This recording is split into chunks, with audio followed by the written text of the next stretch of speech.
Les maîtres du mystère.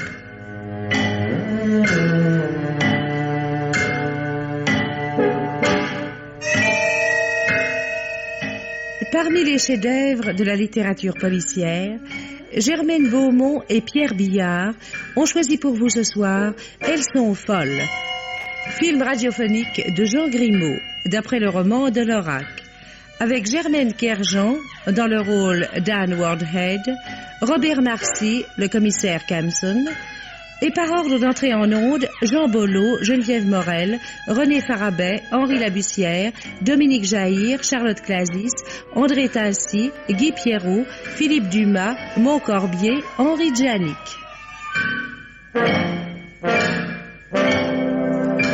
Chronique de Germaine Beaumont et Roger Régent. Bruitage, Jean Berriac. Prise de son, Francis Granal et Arlette Lehambre. Assistante, Marie-Denise Vanda. Réalisation, Pierre Billard.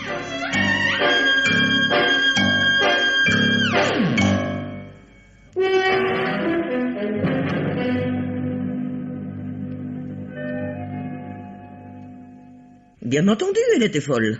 Et je ne me suis pas gêné pour le lui dire. Enfin, commissaire, une femme qui a de bonnes rentes, une jolie maison, une certaine réputation littéraire. Peut-être avez-vous lu ses romans? Non, enfin, peu importe. Et qui a 60 ans. 60 ans, commissaire. Se marie. Et avec qui, je vous le demande? Un colonel en retraite. Oh. Oui, bel homme encore, je ne dis pas, toujours bien habillé, soit, mais que savait-il faire? Rien. Absolument rien. Sinon conduire une voiture. Mais ma sœur aussi conduisait très bien. Moi, je préfère la marche. J'en ai fait des kilomètres et toujours prête à en abattre, à faire deux coups. Mais ce mariage... ma sœur a su ce que j'en pensais. Vous aviez, je crois, mademoiselle, beaucoup d'autorité sur votre sœur. C'est-à-dire, commissaire, que dans notre famille, on a toujours pris l'habitude de me charger de toutes les corvées. Oui.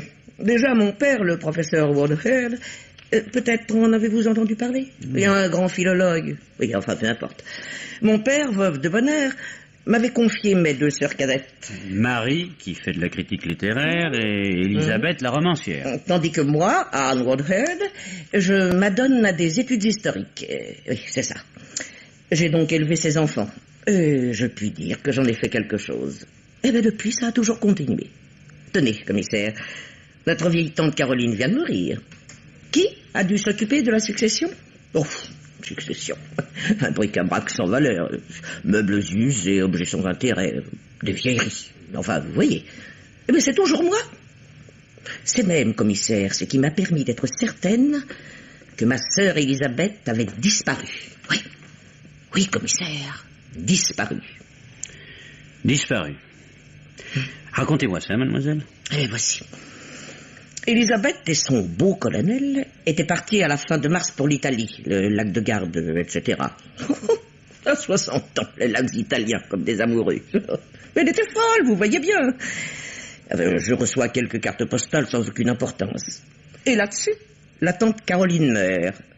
J'avise ma sœur Mérée, qui est paralysée et qui habite en Cornouailles, au bord de la mer, et j'envoie par avion une lettre à Elisabeth, qui se trouvait sur le lac de Garde, à Gardone.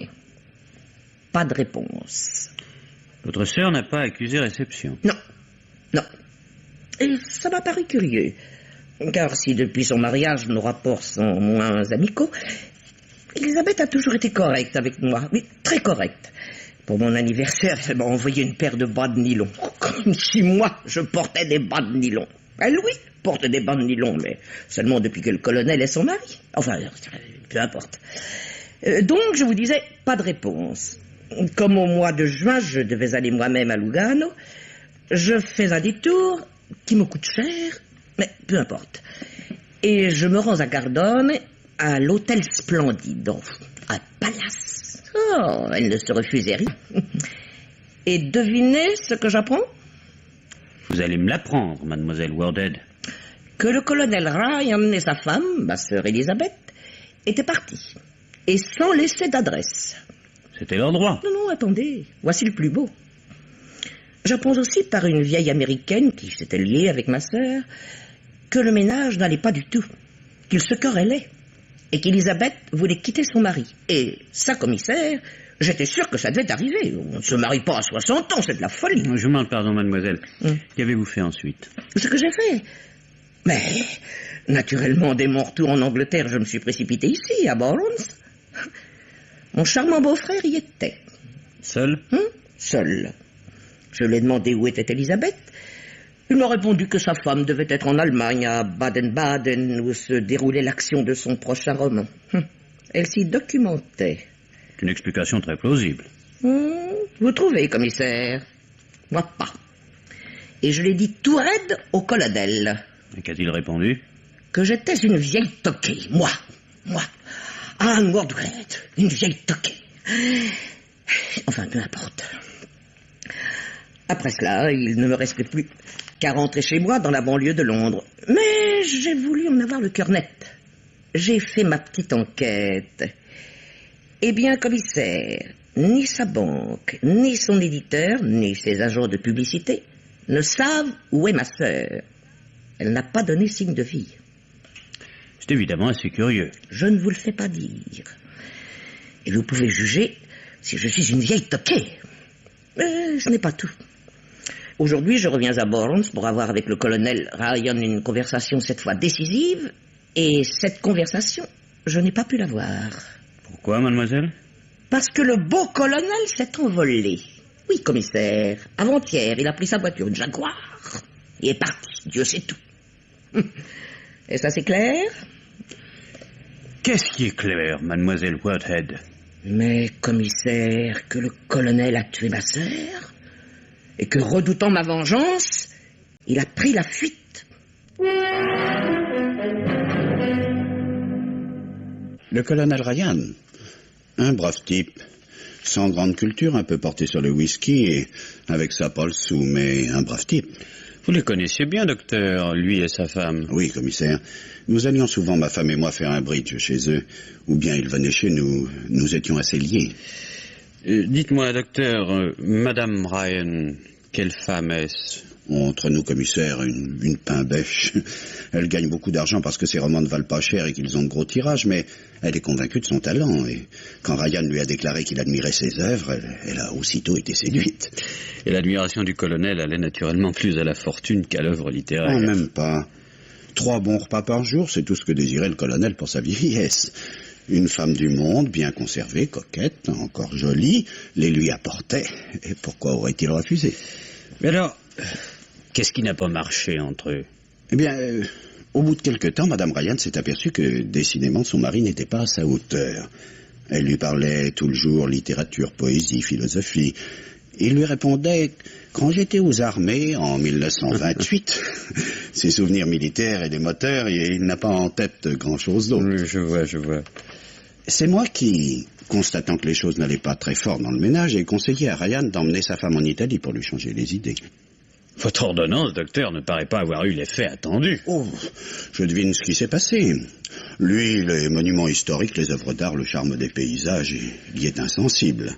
Elle en a eu assez, elle a piqué une de ses colères dont elle a le secret, a pris ses valises et elle est partie, laissant là son colonel et sa Jaguar.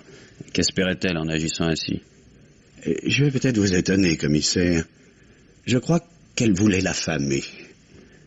L'affamer? Oui. C'est elle qui a tout l'argent. Lui, il ne possède absolument rien. C'est pourquoi il est revenu se terrer ici, où il peut, du moins quelque temps, vivre à crédit. Demandez au fournisseur. Mais enfin, docteur, où voulait-elle en venir par là? À se débarrasser de lui. Or, il est fidèle, obstiné, et peut-être l'aime-t-il au fond.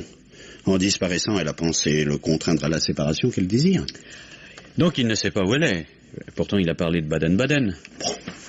Il a dit Baden-Baden comme il aurait dit Tombouctou pour se défaire de sa belle-sœur. Oui, la vieille toquée. Anne Wardhead en voulait au colonel de l'avoir évincée auprès de sa sœur, dont elle est très jalouse. Et pourquoi, à votre avis, docteur, le colonel est-il brusquement parti? Oh, c'est simple, je crois. Je pense qu'il a soudain appris où était sa femme, il est allé la rechercher. Un ange du bon Dieu, oui, monsieur le commissaire, voilà ce que c'était que madame. Et douce, et gentille, et pas fière. Emma, qu'elle m'avait dit, je suis romancière. J'ai pas le temps de m'occuper de la maison et j'aime être tranquille. Alors, faites tout ce qu'il faut, mais que je vous entende pas. Et moi, une fourmi que j'étais dans cette maison. Je faisais tout. Le ménage, la cuisine, l'argenterie. Tout, quoi. Mais vous n'y couchiez pas. Ah non. Non, j'ai toujours habité la baraque que j'avais achetée quand je me suis fixée ici, à Borons, en venant de Liverpool, où je travaillais en usine pendant la guerre. Une chance pour moi que, justement, quand je suis arrivée, madame a eu besoin d'une servante. Ah. On peut dire qu'on s'est bien entendus toutes les deux. Emma, qui me disait quand elle partait en voyage, voilà les clés. Faites ce que vous croirez utile. Aussi, quand elle revenait, tout était net et propre. Ça a duré comme ça pendant 10 ans, monsieur le commissaire. Oui, 10 ans. Et pourquoi cette bonne entente a-t-elle cessé? On m'en parlait pas. Tout est venu du mariage de madame et de ce maudit colonel qu'elle a emmené ici. Celui-là, quel brigand. Ils m'ont amené une vie. Il n'avait rien à faire qu'à se tourner les pouces. Alors, pour s'occuper et avoir l'air de se rendre utile, il a mis le nez dans mes affaires. Les gens d'ici le disaient assez. Emma Bédoc, elle fait son beurre. Elle s'ennuie pas avec les fruits et les légumes du jardin qu'elle revend. Mais des menteries, monsieur le commissaire, des abominations. Mais le colonel, il a tout cru. Il en a même rajouté, si bien que pour moi, c'était plus une existence possible. J'étais bien à l'aise, allez, quand ils sont partis pour l'Italie. Et dites-moi, Emma Bédoc. Oui. Quelle a été l'attitude du colonel Ryan depuis qu'il est revenu seul? Ça, je peux pas vous le dire, parce que même si on m'avait payé aussi cher qu'on aurait voulu, jamais j'aurais mis les pieds à la maison tant que le colonel était seul. Ah non, ça, pour rien au monde, ça jamais. Il vous effrayait à ce point? Cet homme-là, monsieur le commissaire, il est capable de tout. De tout. Ainsi, depuis qu'il est revenu d'Italie, le colonel Ryan a vécu tout seul dans la maison. Parfaitement tout seul, et Dieu sait ce qu'il y aura fait dans cette maison que je me donnais tant de mal à toujours tenir en état. Ah, ils doivent être propres, mes parquets. Le colonel n'avait pas beaucoup d'ordre.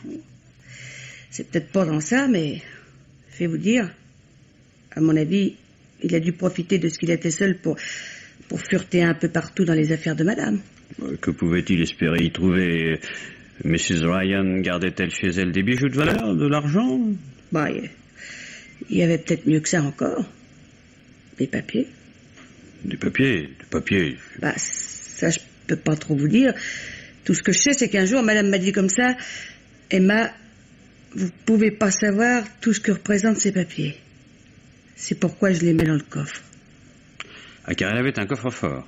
Bon, c'était plutôt une sorte de trou caché dans le mur de sa chambre derrière un tableau. Et c'était tout blindé de fer à l'intérieur. Ce qu'on mettait là-dedans risquait plus rien. Tout pouvait brûler, rien n'aurait été touché. Vous n'avez aucune idée sur ce qu'étaient ces papiers que Madame Ryan rangeait dans ce coffre? Ah madame, non, c'était pas mon affaire. Quand êtes-vous entré dans la maison des Ryan pour la dernière fois? Ça devait être quelques jours avant que ne rentre le fameux colonel. Comme madame m'avait dit de le faire, j'allais de temps en temps faire un tour pour voir. Voir quoi? Pour voir s'il n'y avait pas une gouttière de percée ou quelque chose comme ça. Et lors de votre dernière visite, le coffre était-il fermé? Ça, tout était en ordre. Madame pouvait revenir. Tout était en place. Puis, dame, avec ce dernier colonel du diable. Je pense, mademoiselle Anne Wardhead, que nous pouvons entrer dans la maison. Mais je le pense également, commissaire Kempson. Mais puis-je savoir pourquoi vous m'avez invité à vous accompagner dans cette visite domiciliaire? Vous étiez venu à Borons? Oui, très rarement. J'ai horreur de ce pays du Nord. Je n'ai pas encore compris comment ma sœur avait pu y acheter une propriété. C'est sans importance. Vous connaissez du moins l'état des lieux, vous pourrez donc me dire... Oh, si l'on a touché à quelque chose, évidemment, commissaire, je le pourrai. J'ai une excellente mémoire. Eh bien, j'y aurai sans doute recours.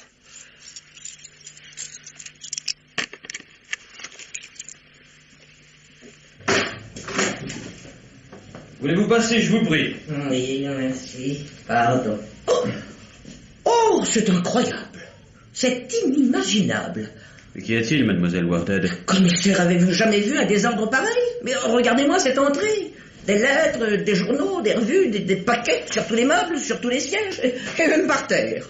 Votre sœur recevait un courrier volumineux. Naturellement, comme toutes les femmes de lettres. Mais le colonel n'a rien rangé, rien. Ne sentez-vous pas cette odeur? En effet, mademoiselle Wardhead, en effet. Je dirais même que Ça sent. Oh, c'est épouvantable. Venez avec moi, commissaire. Je ne saurais y aller seul. Je ne vous quitte pas, madame. Où donne cette porte? Et dans la cuisine. Oh, soutenez-moi. Soutenez-moi. Qu'y a-t-il? Ne voyons pas. Là, sur la table. Oh, quelle horreur. Quoi? Oui, toutes ces souris acharnées contre un os. Elles ont de quoi se régaler, tous ces restes moisis dans les plats, ces fruits pourris, ce pot de lait tourné. Et vous avez remarqué toutes ces bouteilles? Vides, bien entendu. Je vois. Beaucoup de vaisselle à laver. Cette pauvre Emma va avoir bien du travail. Vous pouvez juger par là de l'individu que ma malheureuse sœur avait épousé. D'une cuisine bien tenue, il fait une écurie. Ah, quand il était célibataire, le colonel a toujours eu une ordonnance. Il n'entend évidemment rien aux soins du ménage. Ah, mais il y a pire que cela, commissaire. Il est corrompu jusqu'à la moelle. Et un homme qui laisse en partant une maison dans une pareille saleté est capable de toutes les ignominies, de toutes, même d'un assassinat. Mademoiselle Woodhead, je ne peux tout de même pas accuser le colonel Ryan du meurtre de sa femme parce qu'en 6 mois, il n'a pas lavé une seule assiette. Pensez ce que vous voudrez, ça n'a pas d'importance. Pour moi, ma conviction est faite. Ma sœur a été tuée par son mari. Voulez-vous avoir l'obligeance d'ouvrir la fenêtre? Cette odeur me donne la nausée.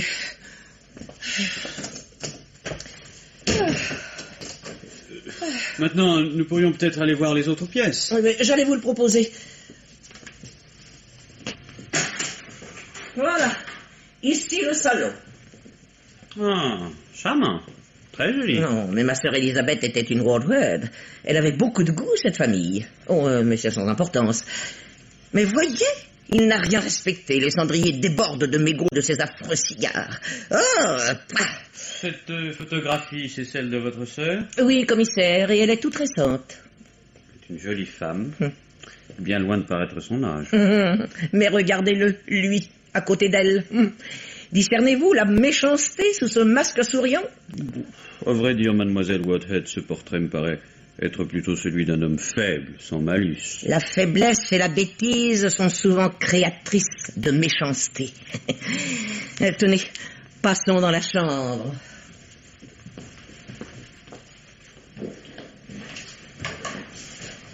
C'est ici la chambre de madame Ryan? Oui, la chambre du colonel est à côté. Vérité?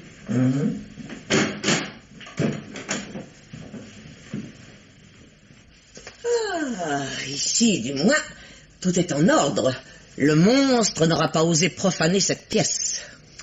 Tout est en ordre. Pardon, mademoiselle Woodhead. Voici quelque chose qui n'est pas en ordre. Qu'est-ce dont je vous prie? Ce tableau, là, contre le mur, est de travers. Ah oui, c'est exact. Et s'il est de travers, c'est que quelqu'un est venu ouvrir le coffre qu'il dissimulait. Et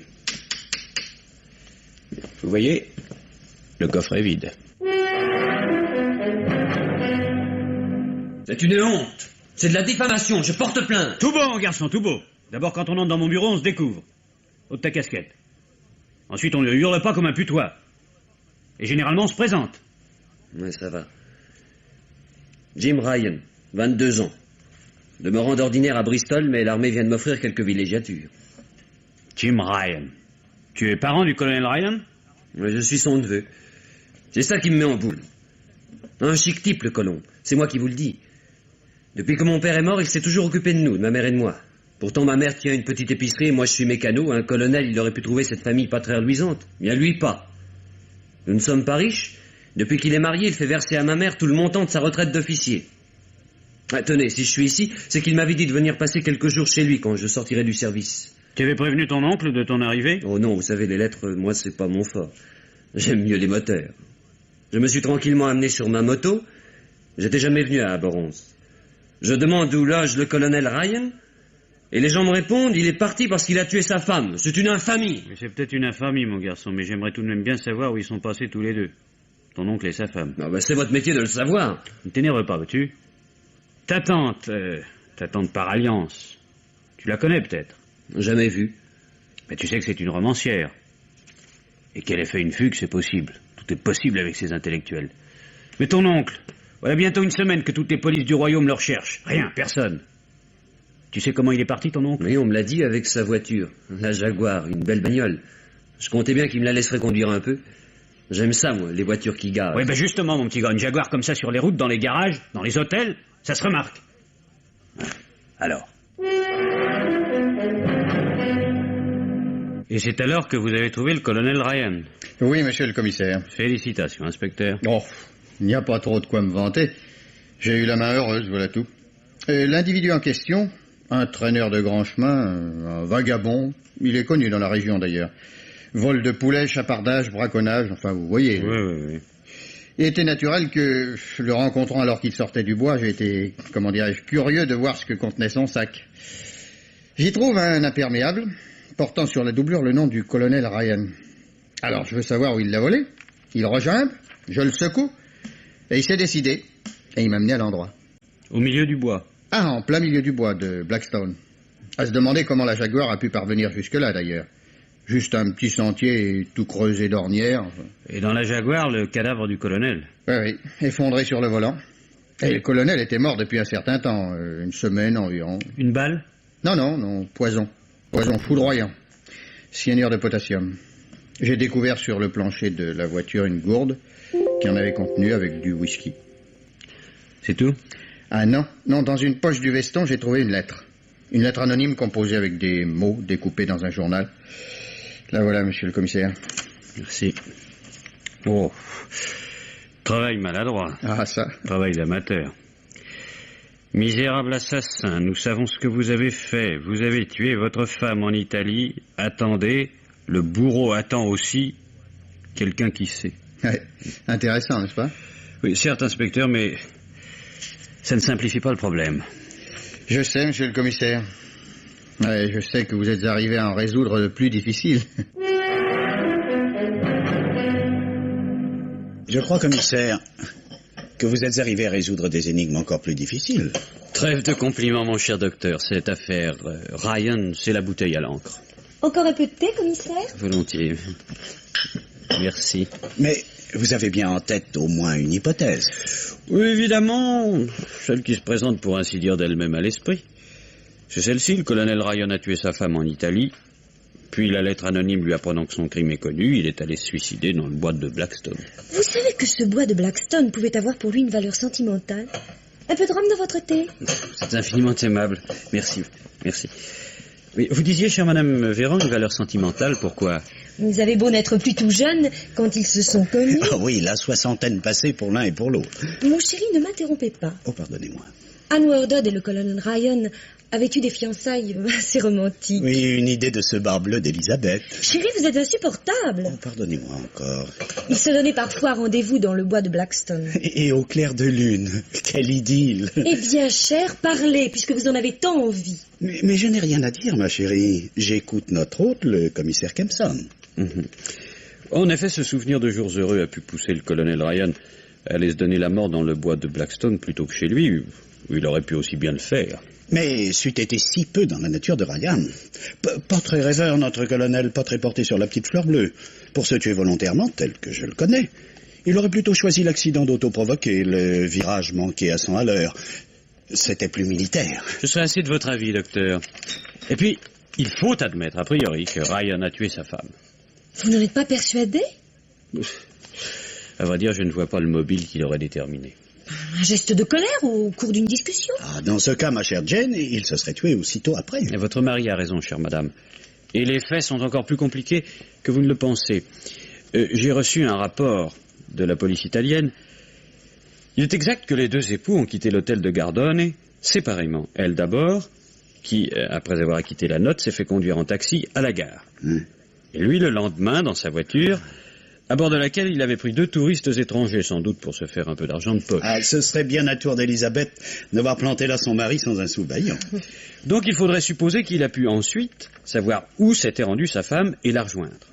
Et où et pourquoi, de sang-froid, aurait-il supprimé une compagne qui lui assurait le confort qu'il souhaitait pour sa vieillesse? Mais s'il n'a pas tué, commissaire, pourquoi s'est-il tué? S'est-il tué, madame, ou bien l'a-t-on tué? Quoi vous pensez?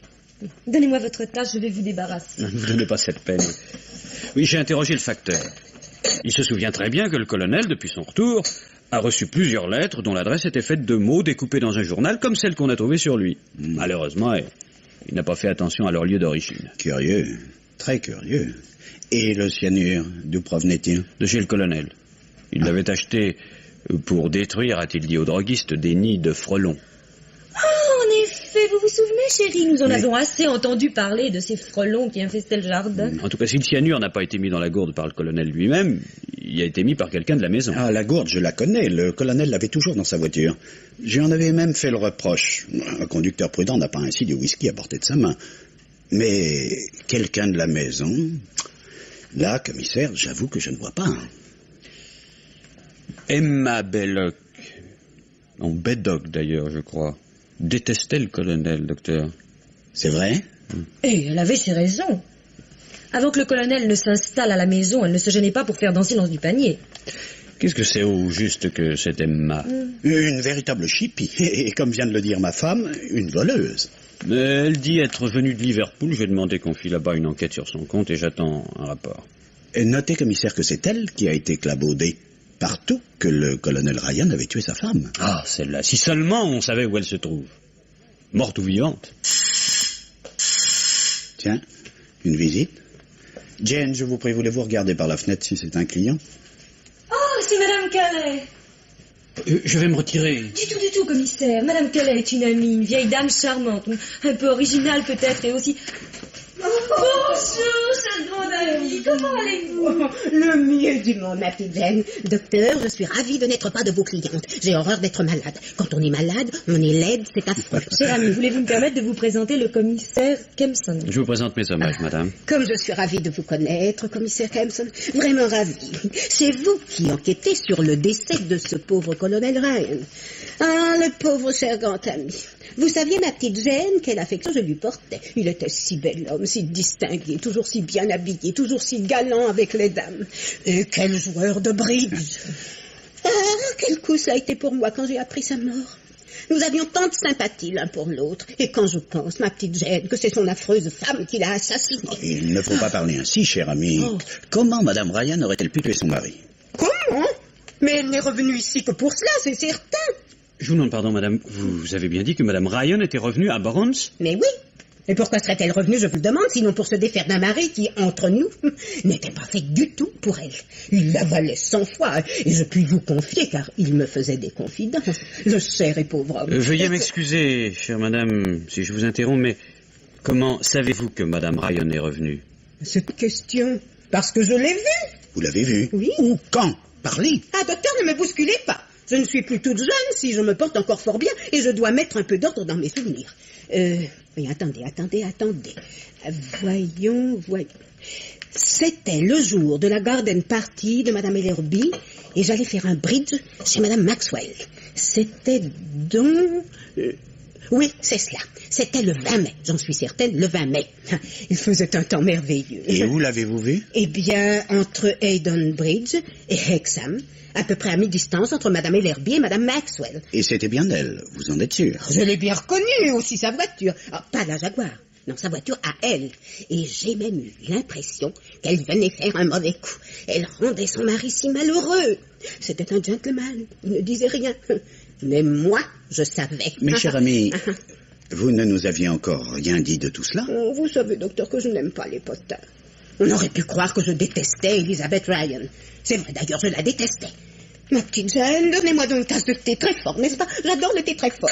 Le pauvre colonel l'aimait aussi très fort. Et 2 morceaux de sucre, je vous prie. Je vous sers tout de suite, cher ami.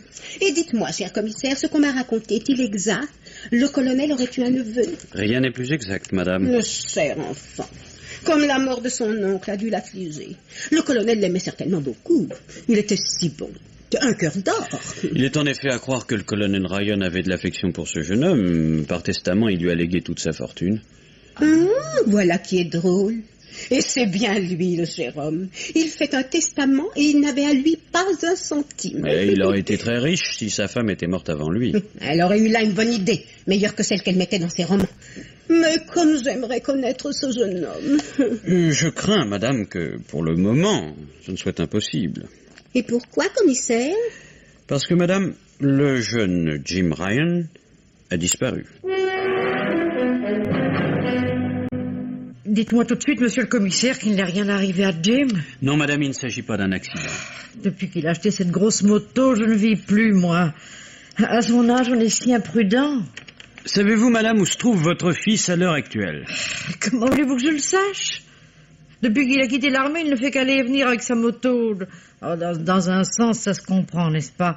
Après le régiment, les jeunes gens ont besoin de liberté. Mais c'est un bon fils. Il me donne de ses nouvelles. Quand en avez-vous reçu pour la dernière fois? Oh, pas plus tard qu'avant-hier. Une lettre? Non, il n'aime pas trop écrire. Un coup de téléphone. Vous avez le téléphone, madame Ryan? Non, ça coûte trop cher. Et Jim a téléphoné à l'épicier. Que lui a-t-il dit?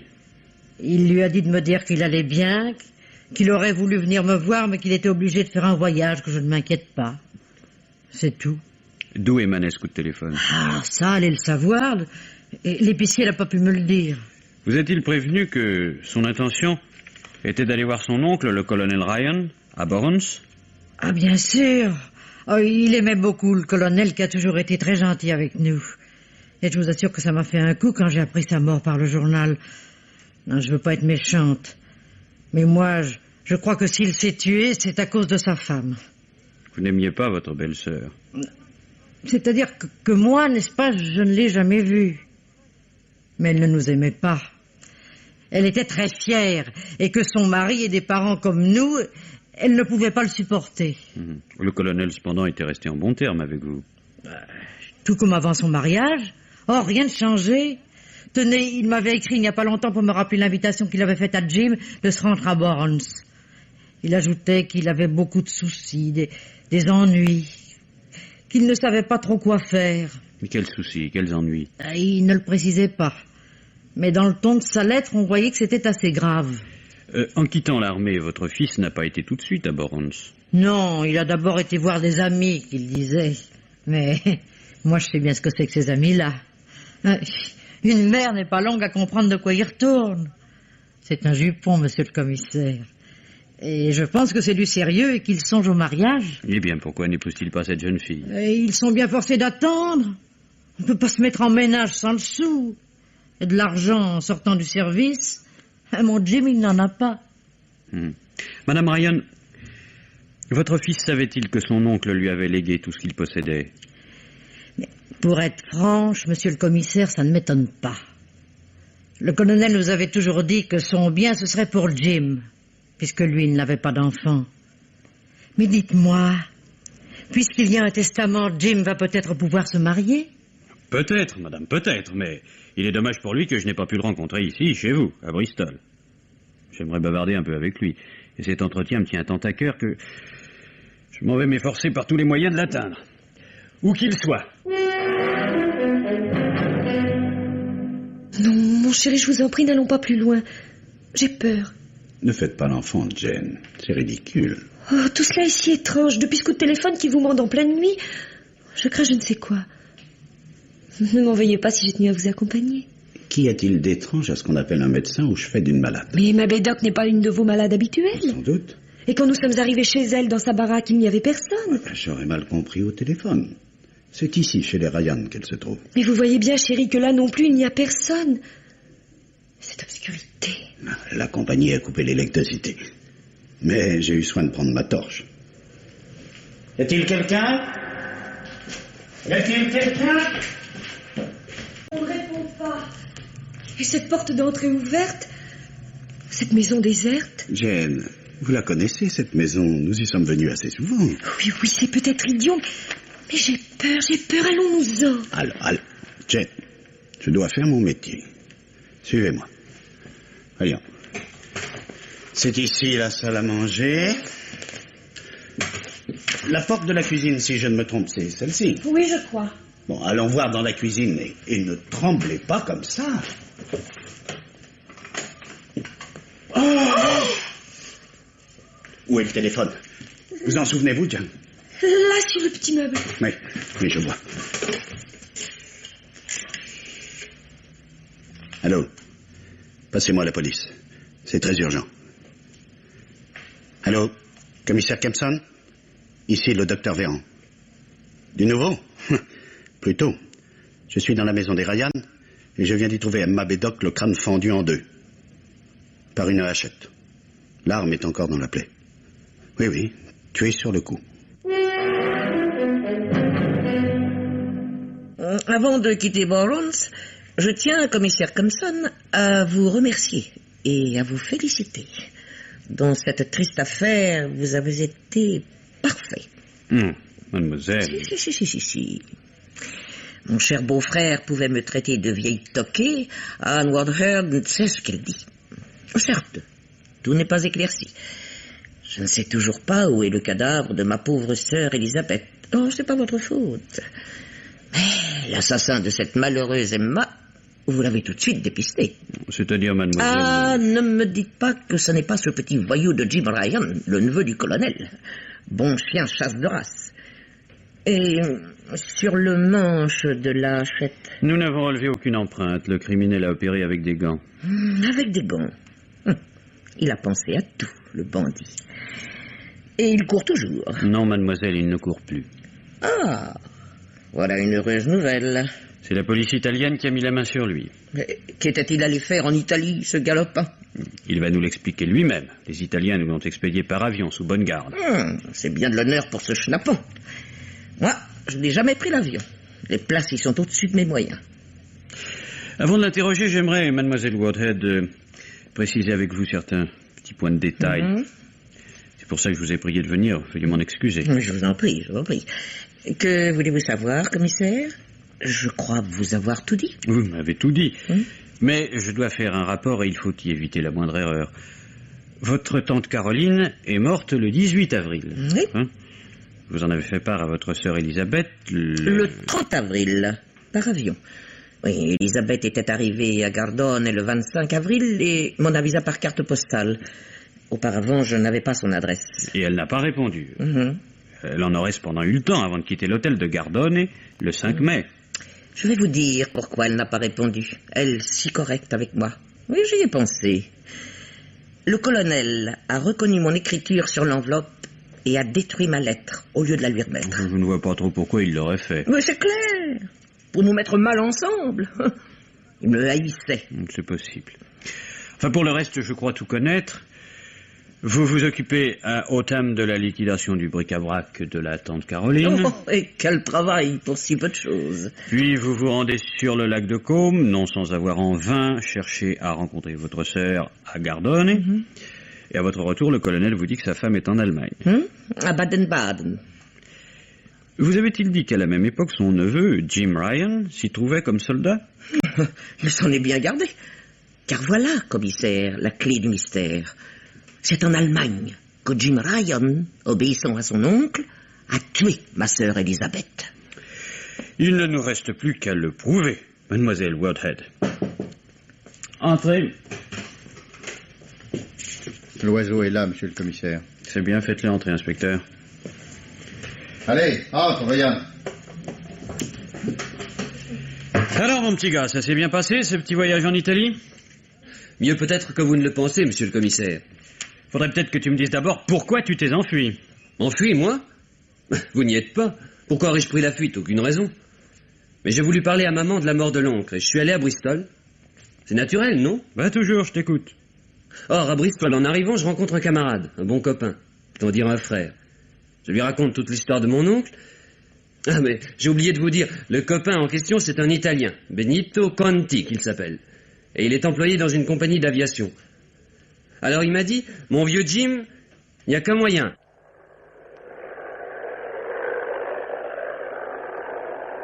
Mon vieux Jim, écoute, il n'y a qu'un moyen de mettre ça un peu au clair.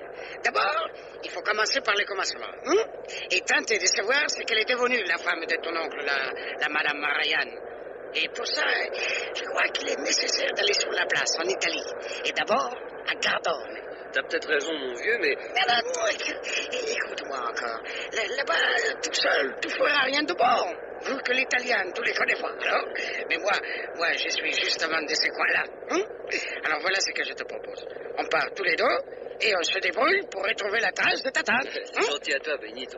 Seulement, un voyage comme ça, dis donc, ça coûte cher. De l'argent, j'en ai pour en t'en dire pas. Je peux toujours vendre un moto, c'est vrai, mais ça fera tout de même pas lourd. Madame, Jim, ne t'en fais pas pour le fric. Ma compagnie, elle m'a à la bonne. Je lui ai rapporté des belles affaires. Alors, elle nous donnera bien 2 passages à l'heure. Dans ces conditions-là, je dis pas non. Bon, alors je dis, Jim, on s'en va. Il y a un avion qui part ce soir. On a juste le temps de se mettre la chemise propre. C'est comme ça qu'avec Benito, je suis parti pour la région des lacs. Entre nous, je me demandais bien comment Benito allait pouvoir retrouver la moindre trace de ma tante 6 mois après. Mais vous savez ce que c'est que les Italiens? Famille nombreuse, oncles, neveux, cousins, cousins des cousins, amis des cousins des cousins. Devant la police, bien sûr, motus, bouche close. Mais entre parents, ça parle. Et justement, Benito, il a des parents dans les hôtels, dans les taxis, dans les chemins de fer. Ça nous a bien servi. Tu vas peut-être m'apprendre que tu as retrouvé Madame Ryan? Attendez, monsieur le commissaire, attendez. Ah, ça a été une drôle de corrida. Vous allez voir. Bon, on arrive tous deux à Gardone. Et Benito, il trouve un cousin. Et alors, comme ça, c'est vous, les neveux du colonel Ryan? Vous vous souvenez de mon oncle? Et c'est pas tous les jours qu'on voit une bagnole comme ce Jaguar, hein? Ça, c'est de la voiture. Et je m'y connais, vu que j'ai fait les taxis. Même que je me suis dit dans ma petite tête que si j'avais une auto comme cette Jaguar, pour sûr que je n'aurais jamais pris le train. Et c'est pourtant ce qu'a fait l'anglaise. Oui, c'est comme ça qu'on appelait la femme du colonel. Guido, oui. Dis-moi un peu. Est-ce que tu te souviens un peu où elle a pris le train? Je veux, puisque c'est moi qui l'ai conduite à la gare de Brest. Ah. Et là, comme elle ne connaissait pas un mot d'italien, je l'ai aidée. Wow. Et c'est comme ça que j'ai su qu'elle prenait le train pour Milano. Alors je lui ai donné le numéro du vieux Beppo. Tu sais bien, Benito, le vieux Beppo, qui est un peu ton seul oncle par le second mari de ta tante et qui fait le porteur à la gare de Milano.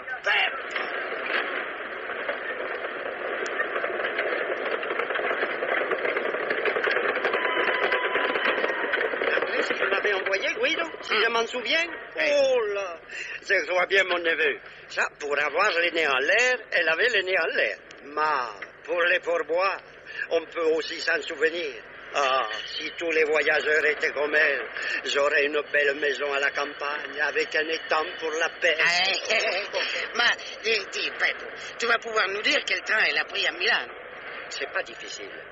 Elle est montée dans les rapides Milano-Bar. Mais son billet, il était pour Chiasso. Chiasso?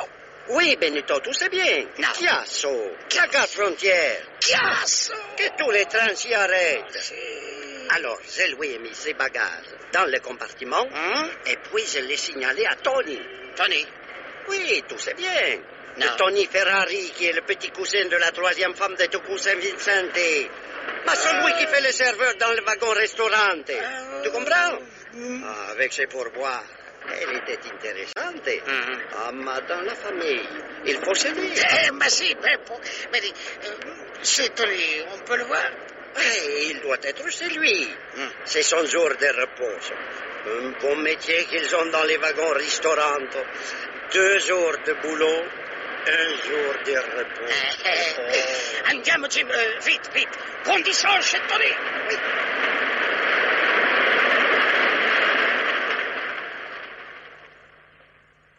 Et alors, cousin, come ça tu recherches cette dame anglaise que Beppo il m'avait recommandée? Si, Tony, si. Et tu pourrais bien nous rendre service, non? Oh, ce n'est pas l'affaire de te rendre service, c'est l'affaire qu'on est de la même famille, toi et moi. Vas-y, Tony, si. Mais c'est loin maintenant, c'est loin. Oh, Tony, pour moi, tu peux bien essayer de te souvenir un peu de l'anglais. Pour m'en souvenir, je m'en souviens. Et si la mémoire, elle me faisait défaut, j'ai là une chose qui me la rappellerait, c'est anglais. Montre, Tony, montre. Tu vois? C'est une enveloppe qu'elle m'a donnée pour les timbres anglais qui sont dessous. J'avais pu lui faire comprendre que j'en faisais collection. Tu comprends? Oui. Alors, en plus du pourboire, elle m'a fait cadeau de l'enveloppe. Voulez-vous me faire voir cette enveloppe? Madame Ryan, hôtel splendide, Gardone, lac de Garde, Italie. Pas de doute, c'est bien elle. Je peux garder cette enveloppe? Si vous voulez, mais il faudra m'envoyer des timbres quand vous serez retourné en Angleterre. Si. Et alors, Tony, l'anglais est descendu à Chiasso? Si, et bien que ce ne fût pas ma besogne, je lui ai porté ses valises jusqu'à un taxi. Elle est montée dedans et elle lui a dit « à Bellagio ». Et ils sont partis pour Bellagio. Alors, monsieur le commissaire, vous pensez bien qu'on a été aussi à Bellagio. Mais là, d'abord, mon copain n'avait pas de parents. Et puis, la police nous accueillit.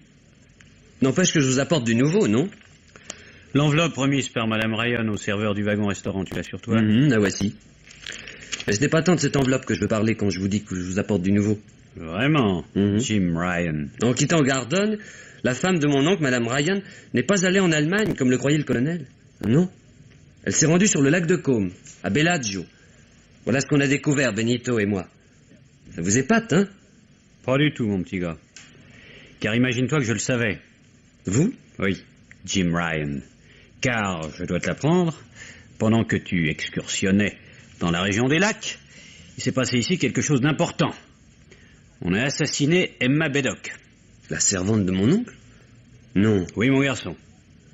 Et ça ne peut être toi qui as fait ce coup-là, puisqu'au moment même, tu étais en Italie. Bon. Mais comme il se doit, j'ai fait fouiller la maison d'Emma Beddock pour voir si on n'y découvrirait pas quelques indices pouvant nous mettre sur la piste de l'assassin. Et on a trouvé. Mais racontez-lui vous-même, inspecteur, ce que vous avez trouvé chez Emma Beddock. Eh ben, ça n'a pas été facile. On avait déjà mis tout en l'air dans la baraque sans rien découvrir d'intéressant. Quand j'ai eu l'idée de regarder d'un peu près dans un tas de bois rangé auprès de la cheminée. Et c'est comme ça que j'ai mis la main sur une bûche. Une bûche qui avait été évidée et à l'intérieur de laquelle on avait glissé une carte postale. Oui, oui. Écoute bien, Jimmy Ryan. Une carte postale envoyée de Gardon et adressée à Emma Beddock. Si.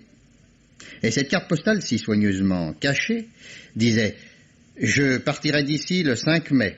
Je vais passer quelques jours à Bellagio, sur le lac de Côme, où ma sœur Anne me demande de la rejoindre.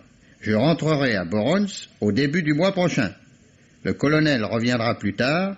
Elizabeth Ryan. » Tu vois, mon petit gars, comment je savais que Madame Ryan s'était rendue à Bellagio? Et pourquoi elle s'y était rendue? Pour rejoindre sa sœur qui le lui avait demandé. Mademoiselle Anne Wardhead, qu'en dites-vous? Ce garçon a été, il me semble, assez adroit en retrouvant cette enveloppe, non? Cette enveloppe écrite de votre main. Répondez. Répondez. Mais bien, répondez! Et vous répondra pas, monsieur le commissaire. Vous voyez pas? Elle est morte.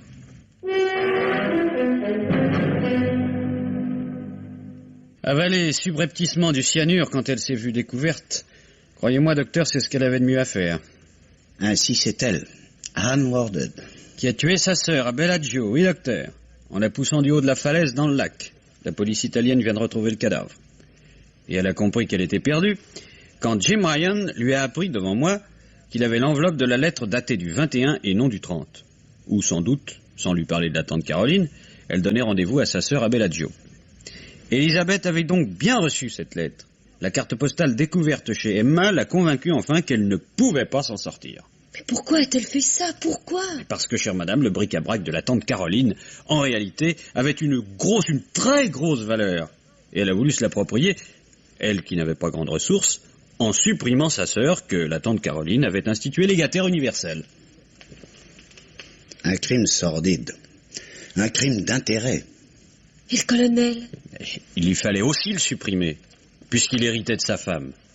Alors, revenue en Angleterre, elle l'affole par des lettres anonymes, puis elle lui fait savoir qu'Elisabeth désire le rencontrer dans le bois de Blackstone. Ah, comme au temps de leurs premiers amours. Je vous en avais parlé, vous vous souvenez? Mais parfaitement. Le naïf s'y rend aussitôt, tombe dans ce piège amoureux, mais comme la vieille toquée avait mis du cyanure dans la gourde de whisky à laquelle il tâte pour lancer son attente... Cette folle avait toutes les ruses. Hein. Et elle a tué aussi Emma? Emma qui était entrée dans son jeu, mais qui la menaçait de communiquer à la police la carte postale qu'elle avait reçue d'Elizabeth Ryan et la faisait chanter. Cette Emma n'en était pas à son coup d'essai, d'ailleurs déjà à Liverpool elle avait eu quelques démêlés avec la justice. Tout de même, avec une hache, ce n'est guère une arme de femme. Anne Wardhead, très sportive, avait les muscles solides en dépit de son âge. Et je pense qu'elle a dû être surprise par Emma qui l'épiait alors qu'elle était venue rafler tout ce qu'elle aurait pu emporter, ce que sans doute Emma comptait bien faire un peu plus tard. Et c'est sans doute elle qui a pris les papiers que contenait le coffre, les fameux papiers qui avaient tant de valeur. Ce n'étaient que les manuscrits de la romancière. Une folle. Le colonel n'avait pas tout à fait tort en la traitant de vieille toquée. Mais une autre toquée, cher docteur, ça me semble bien être votre amie Madame Quelet. Madame Quelet qui prétendait avoir vu Madame Ryan à Borons. Oh, cette pauvre Madame Quelet, en effet, commissaire. Elle est un peu... enfin, mettons, imaginative. Ouais. Elle était amoureuse folle du colonel. Les événements n'ont pas remis d'ordre dans son esprit. Jugez-en! Elle m'a téléphoné tout à l'heure pour m'annoncer que la cour l'avait invitée au mariage de la princesse Margaret. Un peu de thé, commissaire? Merci.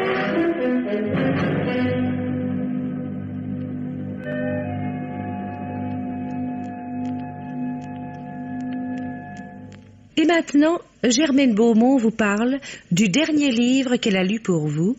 Aide-toi, la police t'aidera, par Nina Warner Hook, et publié chez Artem Fayard dans la collection Pierre Nord, est un roman bien fait qui se déroule autour d'un suspense majeur, à savoir si un homme innocent d'un crime parviendra, en dépit des apparences, à se disculper.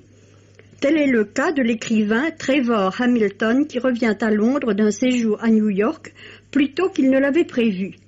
Il est marié mais vit en assez mauvais termes avec sa femme, Jenny, une ex-danseuse qui a toujours regretté de lui avoir sacrifié sa vocation plus encore que sa carrière. Jenny n'est pas dans la maison et Trevor présume que n'ayant pas reçu sa dépêche qui, non ouverte, gît sur le paillasson, elle est partie en week-end chez des amis. Il vaque donc tranquillement à ses occupations, mais le lendemain, à la suite d'un accident d'auto, la police se présente chez Trevor pour interroger la délinquante Jenny, et on découvre alors celle-ci assassinée d'un coup de poignard dans son studio de danse au fond du jardin. Les soupçons pleuvent aussitôt sur Trevor, et il comprend très vite que s'il n'entreprend pas une enquête personnelle, il risque le pire, c'est-à-dire l'arrestation et la pendaison. La poursuite de cette enquête, au cours de laquelle Trevor est secondé par une charmante fille, Bobby, qui est son amie, est fort bien menée. Il faut d'abord chercher dans le passé de danseuse de Jenny, savoir surtout pourquoi, ne s'entendant plus avec son mari, elle a refusé une offre de travail intéressante à l'étranger. Y aurait-il un autre homme? Quel serait cet homme? La physionomie énigmatique et réservée du commissaire principal Ambrose de Scotland Yard ajoute aux angoisses de Trevor, qui se rend compte par cette réserve même du degré de suspicion qui s'attache à sa personne. Jusqu'au moment où, par un tour tout à fait imprévu, sa propre enquête aboutit à la main qui frappa la pauvre Jenny. Il n'est pas douteux que Nina Warner Hook sache établir un bon scénario en y ajoutant une touche d'émotion nullement négligeable. C'est en tout cas un auteur dont nous retrouverons le nom avec plaisir.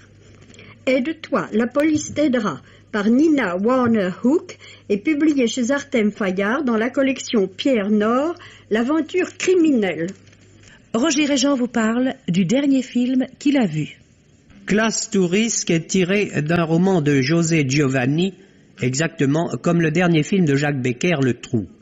L'histoire n'est évidemment pas du tout la même, mais on trouve dans les sujets certains traits communs qui ne surprennent pas venant du même auteur. Par exemple, le thème de l'amitié.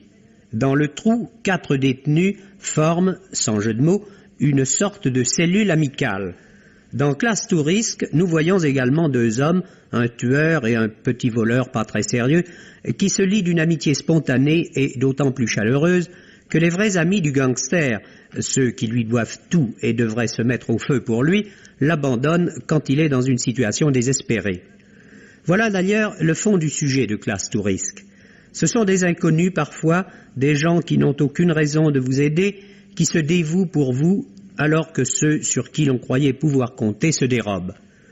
Le film qui a été réalisé par le metteur en scène Claude Sauté est bien fait, surtout dans ses parties d'action violentes, car les scènes à personnages dans un décor sont beaucoup plus faibles, les acteurs semblent livrés à eux-mêmes, le réalisateur qui paraît très à son aise dans les scènes de mouvement extérieur paraît gêné en revanche dès qu'il s'agit de présenter des personnages et d'exprimer une action intérieure.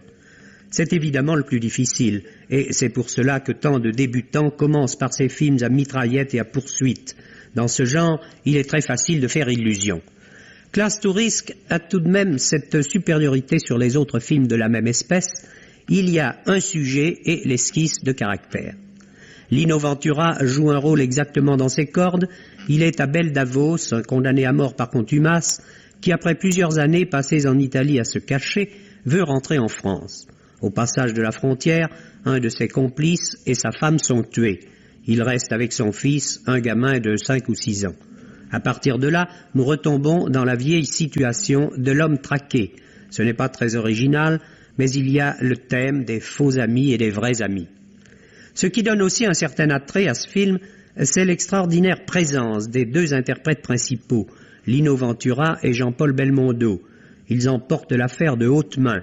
Leur performance est d'autant plus méritoire que le film dure 2 heures, ce qui est beaucoup trop long pour une histoire comme celle-ci.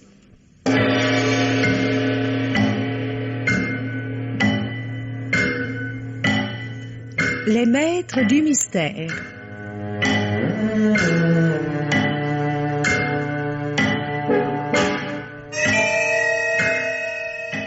Parmi les chefs-d'œuvre de la littérature policière, Germaine Beaumont et Pierre Billard ont choisi pour vous ce soir « Elles sont folles », film radiophonique de Jean Grimaud, d'après le roman de Lorac, avec Germaine Kerjean dans le rôle d'Anne Wardhead, Robert Marcy, le commissaire Camson, et par ordre d'entrée en onde, Jean Bollot, Geneviève Morel, René Farabet, Henri Labussière, Dominique Jaïr, Charlotte Clasis, André Tassi, Guy Pierrot, Philippe Dumas, Maud Corbier, Henri Djanik.